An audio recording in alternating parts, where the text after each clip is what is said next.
Penny Hardaway met with the media this week and was talking about PJ Haggerty, who is the favorite to win like the shooting guard of the year award. He's been sensational. His numbers are stupid, and he's the biggest reason why this Memphis season has been a pretty big success.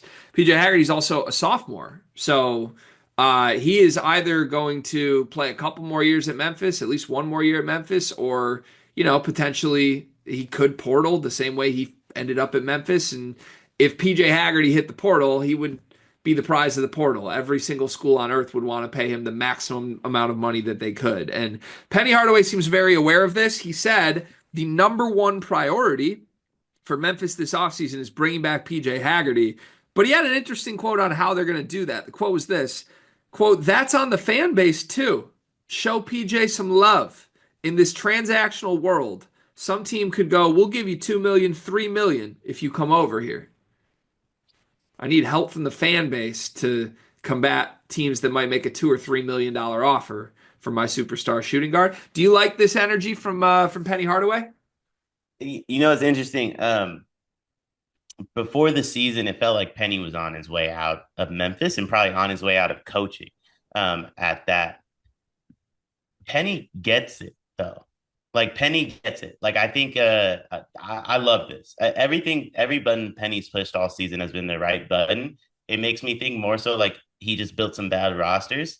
Maybe he didn't have as much control of who was going to be on the teams in the previous years as he does now. But I love this because I think Memphis has money, but I think in the NIL world where all things are equal, it kind of takes away from the money Memphis is willing to spend.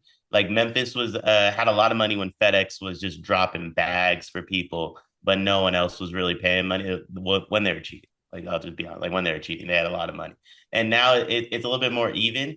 So I think he's calling on the fans like the culture we have here at Memphis as a basketball school at that. Like if you're the king of basketball at Memphis, you're the king of the campus. You're not fighting against the football players to be the king of the campus. Whereas if you go to, an Alabama or a Texas or some of these other schools that would want PJ Haggerty, you might just be another guy on campus. So I think he's calling on the fans to like, hey, make this special for him the rest of the way. That way he doesn't want to leave. Yeah, so I actually agree with you. I the only thing that's a little weird to me is like I think the implication here is like, well, if the fans cheer loud enough, then PJ won't want money. But to me, it's more like I don't know. It's not on the fans at all to bring PJ Haggerty back. It's on Penny. But the fact that Penny is talking about it now before the season even ends, I take as a really, really good thing. Because the dumbest thing that a coach could do is just sit back quietly, not address the elephant in the room, and like assume, oh, like he's going to want to stay, or like, oh, I'll deal with that when it gets there. Penny, in the middle of a season that still has a lot of promise and could lead to like a March run, is sitting here talking about, like, yeah, the number one thing to me, get him back. I'll do anything. Fans, help me. Money, like whatever is needed, let's get him back. Start that conversation now, put it on record. Let people know that that's what you're after. And if it goes sideways, you did everything in your power already to try and do it. PJ Haggerty's going to hear this quote, feel prioritized.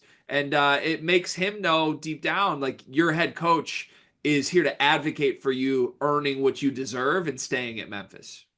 Yeah, I completely agree. And I think it's one of those things where like Penny is proving like I can do this a few different ways too. Like I can retain guys, I can bring them in, I can do one and dones, I can do seniors, so on and so forth. I think if he's able to retain PJ Haggerty at Memphis, um, obviously aligns them up to have a phenomenal season next year, and it puts Penny in a position where like maybe he can take a deep breath and he doesn't have as much pressure on him moving forward.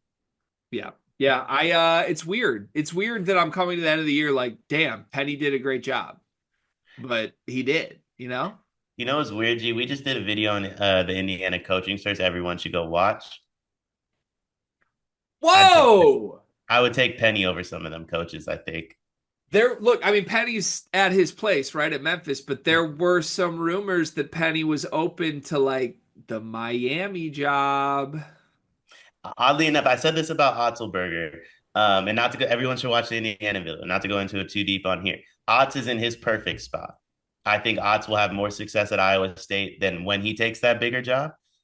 Penny, when he gets the bigger job, he's going to be able to spread his wings. Penny is the perfect, we have a ton of money guy. Yeah. Yeah, I could see that too. It'd be interesting to see where it goes. But kudos, Penny, for getting out in front of this.